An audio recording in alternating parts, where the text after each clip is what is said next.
दुसऱ्याकडे असणारा शब्द जर आपण लिहिलेला नसेल तर त्याच्याकडचा शब्द घ्यायचा बरं का, नाहीतर आपल्याकडचा शब्द डबल होणार.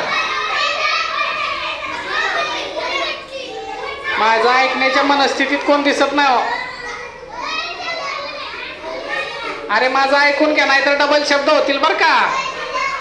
गणेश, आपल्याकडं जर त्याच्याकडं असलेला शब्द आपल्याकडं नसेल ना तरच ते कार्ड घ्यायचंय. कार्तिक, डबल शब्द झाला तर मी धरणार नाही.